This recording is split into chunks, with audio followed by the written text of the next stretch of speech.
y'all.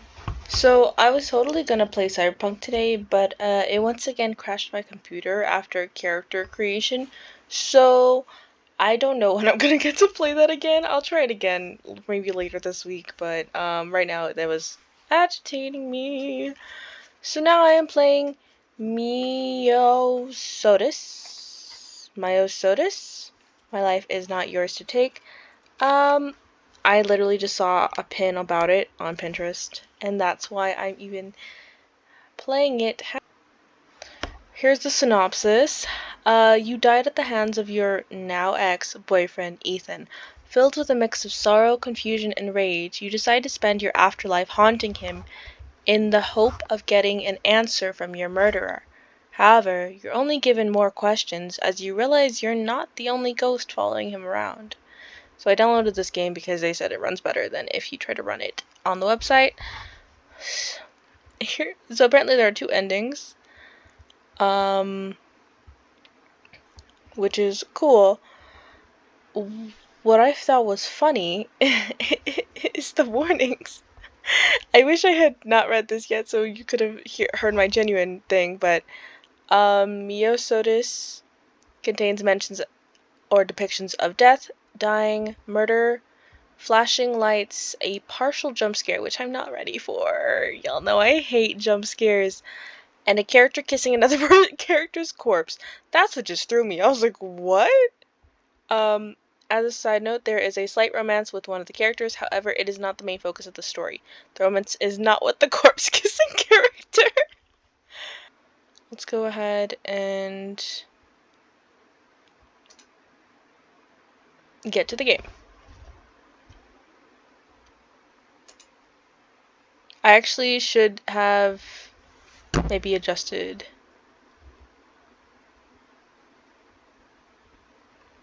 the volume. Would you like to see the content warnings? I mean, I usually don't, I'll be honest. I usually don't do trigger warnings or content warnings or anything like that. Work is boring. You never thought you'd be able to enjoy a job, and this particular one only proves you right. Can I turn this down a little bit actually? This a little loud.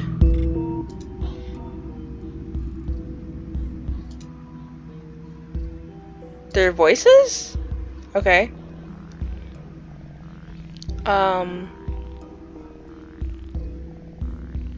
Okay. Wait, oh. Like, how do I get out of here? Right, okay. You shuffle through a stack of old case files, flipping through the pages without really reading them. The words blur together, medical terms and names of the dead, all blending into the same dull nothing.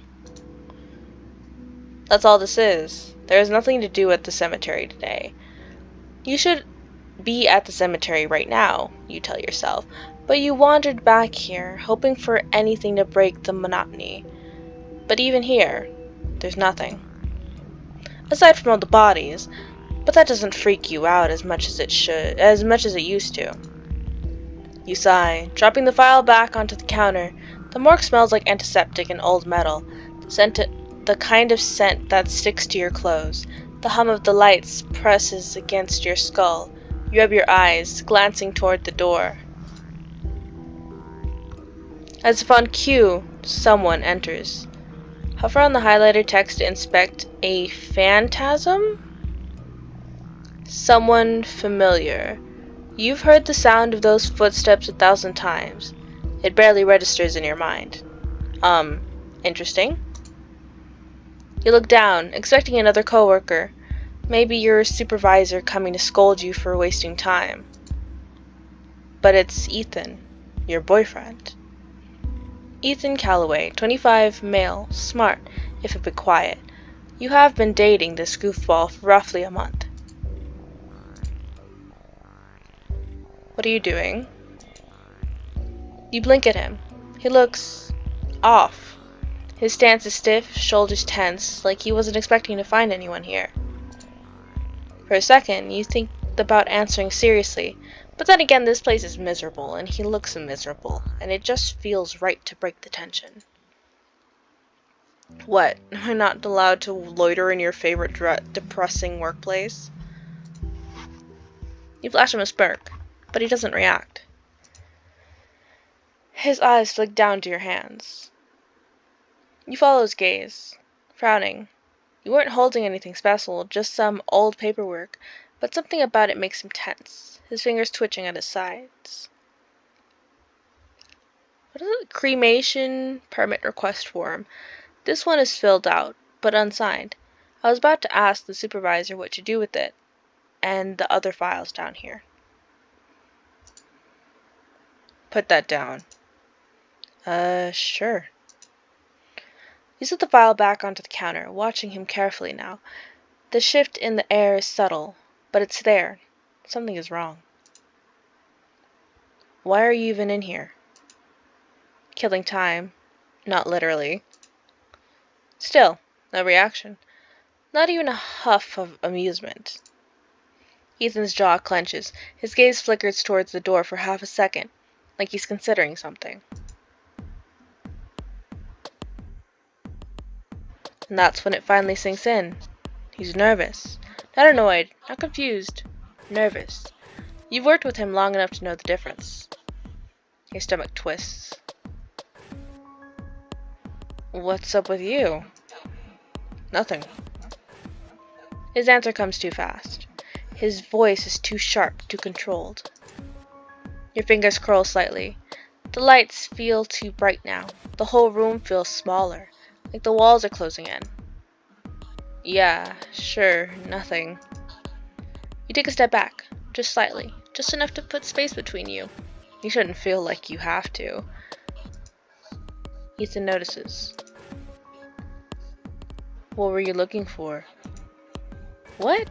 Nothing. I told you I was just... Don't lie. His voice drops, lower than before.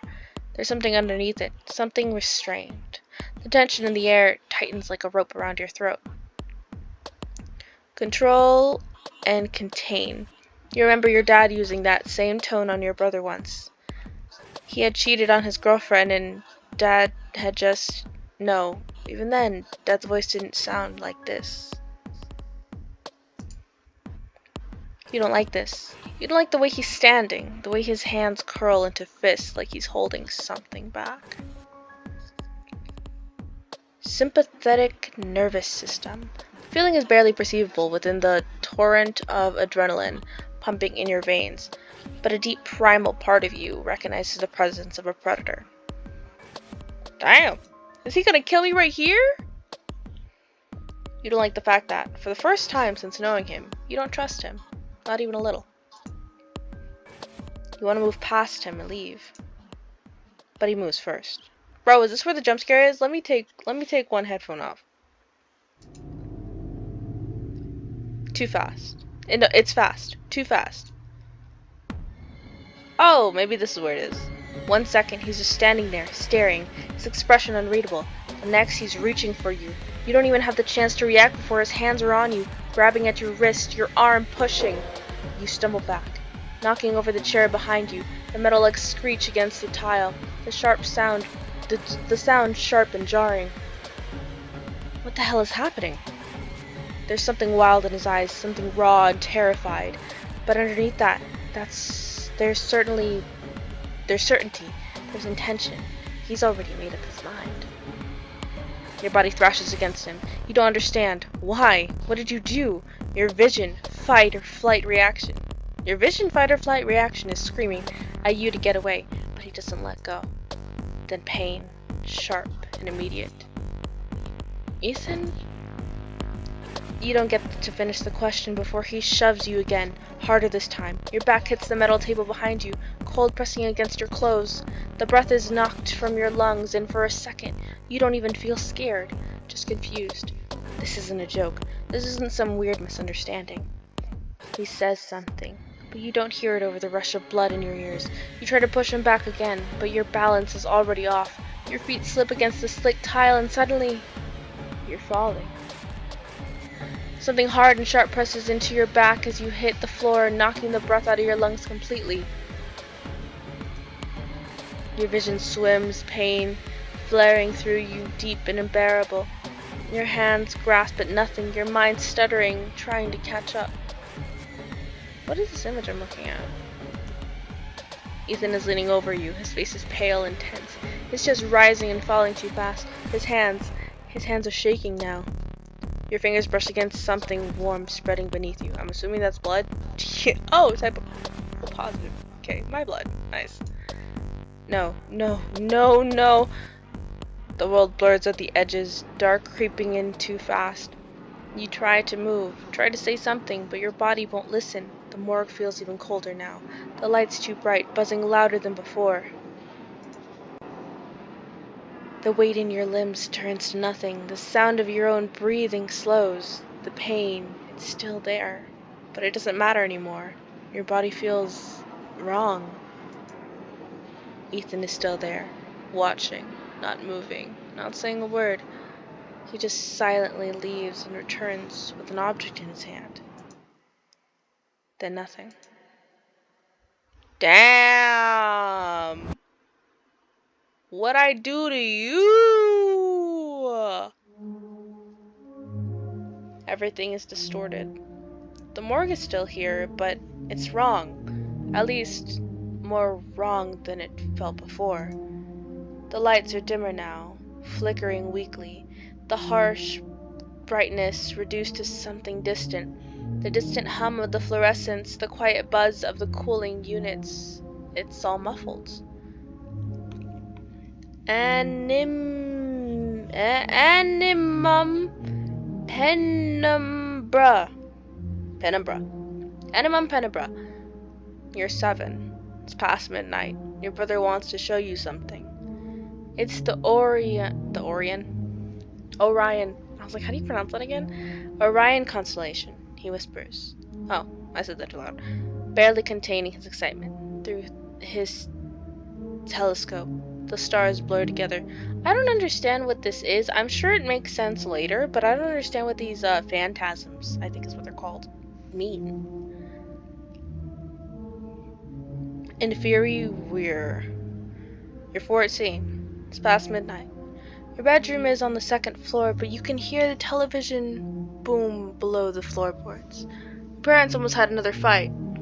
Now they watch TV in bitter silence. You prefer it if they fought instead. They had fought instead. You know, I don't agree. You try to move, but your body doesn't feel real. Your limbs are weightless and disconnected, as if you're floating just above the floor. Limbus lividi. You're 18. It's past midnight. You're on your 4th coffee, and this homework isn't getting done any quicker. The due date is this morning, but your body feels so heavy. The cold that should be pressing against your skin isn't there. You don't feel anything. Not the chill of the room, not the ache in your limbs, not the pounding of blood in your veins. Vacus in oculus.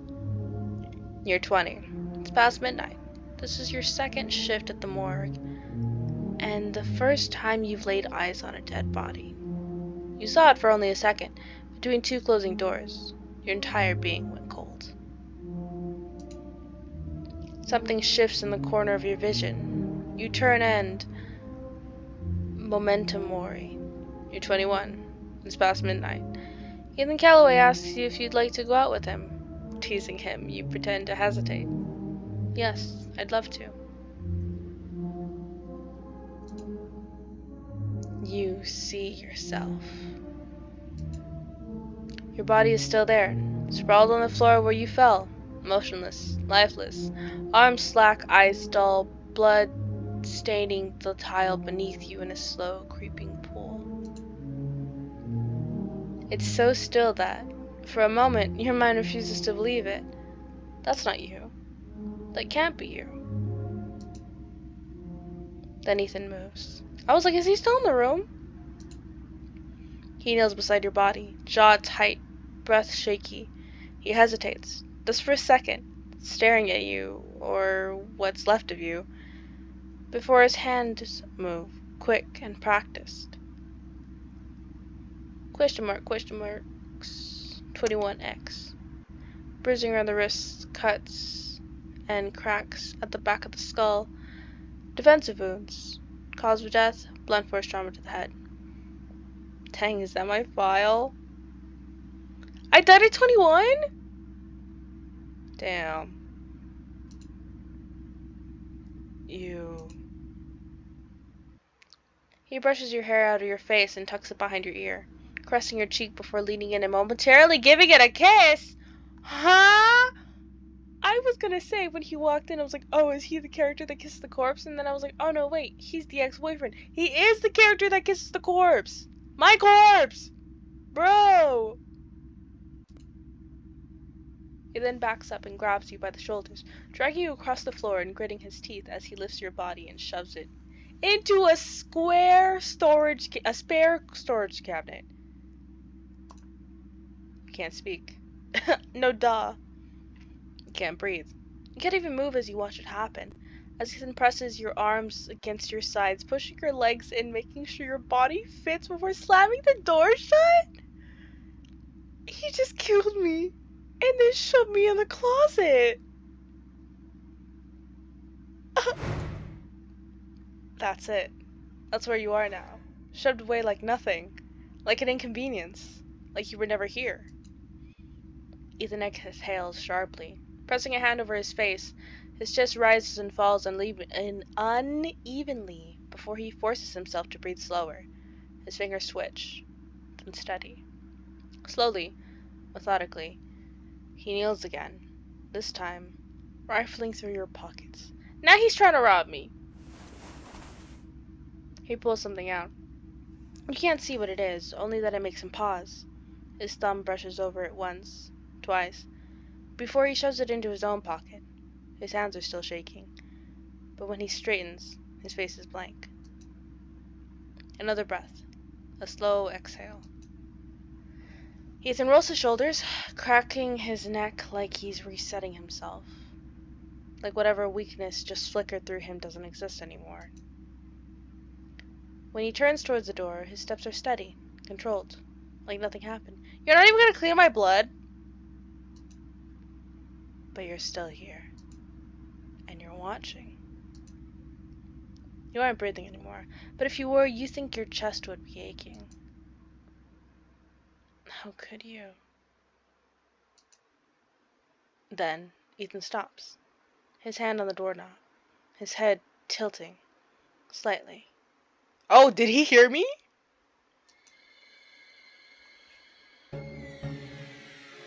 And he looks directly at you. For the first time, he looks scared. His breath catches, his whole body going rigid as his eyes flicker, first to the door, then to the metal cabinet where he stuffed your body, and then to you. Your stomach would have dropped if you had one. He does see me! Good, bitch. His expression falls apart. His lips part slightly, his brows drawing together, his pupils blown wide with something that looks almost like shock. He looks back at the cabinet, at the motionless body inside, at you again. His breath shudders out, his shoulders locking tight as his fingers twitch. I didn't finish reading that. His expression falls apart. His lips part slightly. Oh. Did I go back? Wait, what happened? Oh. I don't even know how I did that. That was a mistake. Anyways, his fingers twitch at his sides. Then his face twists. Not into fear. Not into guilt. Something else. Something unreadable. Something dangerous. He doesn't say a word. Doesn't even breathe for a second, but you can see it in his eyes. He knows this is real. He doesn't say anything. Doesn't question it. Doesn't even hesitate. His whole body jerks into motion as he turns away, grabbing the handle and shoving the door open. His footsteps are fast, panicked, but not entirely running. The sharp sound of his shoes echo against the tiles. The fluorescent lights flicker as the door swings shut behind him. The lock clicks into place. He locked me inside? You stare at the door. Your body is still in that cabinet. Ethan's gone, but you're still here. Stillness. Another body in the morgue. Damn! That hurt a little bit. And you aren't staying behind. You don't think. You just follow. I would have followed too. Not gonna lie. Not gonna lie. Been like, you have several questions that need to be answered. Well, I have several questions that need to be answered. He reaches the morgue door, grabbing for his keys with shaky hands. The key slips, clatters against the tile. He curses under his breath, grabs it, shoves it into the lock. Click. The bolt slides into place just as you reach the threshold. But the locked door doesn't stop you. As if it would. Is he stupid? You step forward and walk right through it. Figured this would happen. The hallway is dim and empty except for Ethan, who is already halfway down it. His movements are sharp, rushed. His hand is still in his pocket, clenching around whatever he took from you. His breath is shallow, but he isn't stopping. He keeps walking. Like if he just pretends hard enough that you aren't real, he'll disappear. Fat chance. You don't disappear.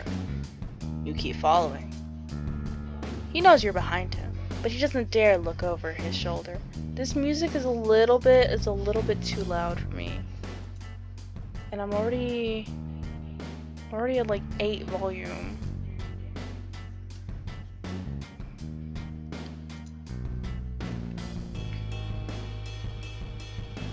Right. I like this background style actually. He shoves open the exit door, stepping out into the cold night air. The city hums in the distance, cars passing, neon lights blinking, life continuing as if nothing had changed. But for you, everything has. Literally, life just ended. Ethan walks into a man trying to outrun his own shadow. Oh, Ethan walks like a man trying to outrun his own shadow. His pace is steady, too deliberate, too forced. Space between you isn't much, just a few steps. Close enough for him to feel it. Close enough that when he glances at his reflection in a passing window, he sees you. Damn, you even see me in the mirrors? I mean, yeah, in reflections. You wonder if it makes his stomach twist the way yours does. Still, he says nothing. No acknowledgement. No denial. Just control. Like if he ignores you long enough, if he focuses on putting one foot in front of the other, if he refuses to see you, maybe you'll disappear. But you don't, of course. You know he can hear you. Every shift in movement, every footstep. You aren't even trying to be quiet. And yet, nothing. You narrow your eyes. Fine. You remind him if he wants to pretend you don't exist. You pick up your pace, stepping directly in his path, cutting him off. No, he halts, barely avoiding walking through you. His body tenses. The same sharp inhale, the exact moment of hesitation, the way his fingers curl tighter into his pockets like he's fighting the urge to react. He doesn't meet your eyes. Then, he steps around you and keeps walking. Your stomach twists. It's not fear, not grief, it's rage. You quickly tail behind him. The silence is unbearable. Ethan keeps walking, pretending, and acting like you aren't right there, right here.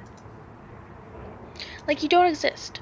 Like he doesn't see you standing in the street staring back at him. Like you aren't following him through the streets step for step, waiting for him to acknowledge what he did.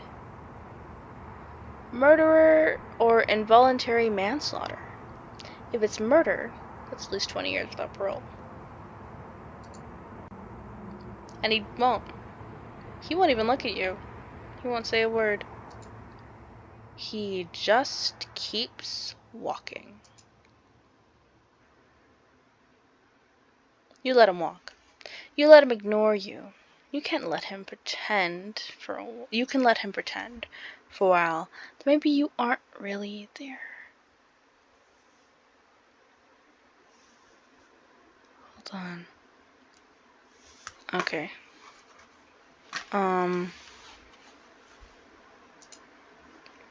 But it won't last. It can't. Because the longer you follow, the more the anger builds. It crawls up your spine, hot and thick and suffocating. Filling the empty spaces where your heartbeat used to be. You're dead. You're dead and he did it. And now he's walking like it doesn't matter. Like he didn't just shove your body into a cabinet. Your hands clench at your sides. No heartbeat, no breath, no warmth left in your body. But you still feel this. And suddenly, you're done waiting. Why? Ethan doesn't react. He keeps walking. Keeps pretending. That makes it worse. Something inside you snaps. Say something! Your voice rings through the empty street. Sharp, furious. Ethan flinches. Barely. But it's enough. You see it. His breath stutters. But he keeps moving. You saw me back there, didn't you? Nothing. No reaction. Just that same stiff, careful walk. Like he's trying to make himself small. Like if he doesn't respond, this moment won't be real. You killed me! Ethan's pace hitches for a fraction of a second. But still, he says nothing. You grit your teeth, something white hot burning under your skin. Why won't he say anything? Why is he still pretending? Like none of this matters. Like you don't matter. You... Okay, what did I ever do to you? You step closer, keeping pace beside him, refusing to be ignored. You're yelling, your voice raw and demanding, but you don't care. He owes you this. He owes you everything. I thought you... You cut yourself off, breath catching in your throat before the words finish leaving your mouth. Something about them feels wrong. But it's too late. You already said it. You already let it slip. I thought you loved me.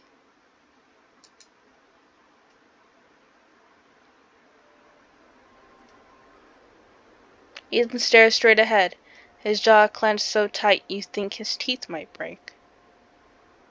It can't hurt if you... He did, though he can no longer admit this to himself now. It's easier that way. It's easier if you never mattered. Literally why, though? I don't even get why you killed me then. His hands are shaking, shoved deep into his pockets. He doesn't stop walking, doesn't speak. He doesn't even look at you. And that makes it worse. Because now, more than anything, you remember him. You remember the late nights, the long shifts, and how he looked at you. Remember how his voice sounded when he said your name, how he always pretended not to care, though you were pretty sure he did. You remember thinking he was safe. You remember trusting him.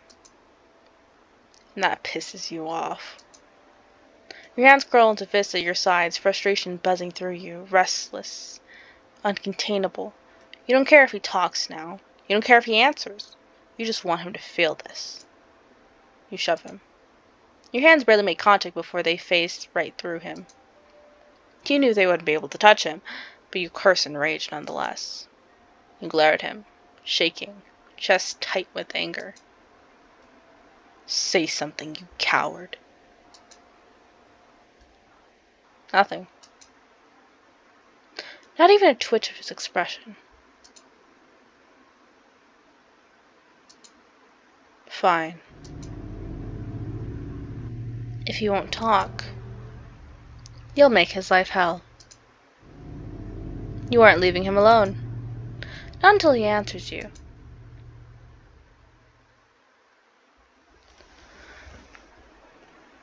What? Oh, this is... Who is this, actually? Because this is... the guy, yeah?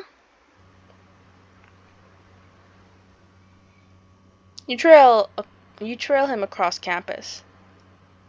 Dang, it's already been 30 minutes.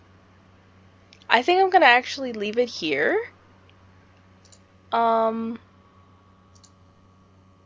it's kind of long. It's kind of a long video. Yeah. I guess I'll just leave it here. How do I go?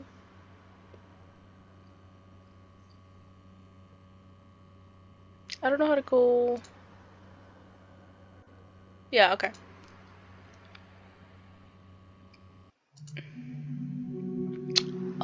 Yeah, so I haven't even done anything. But this is a very...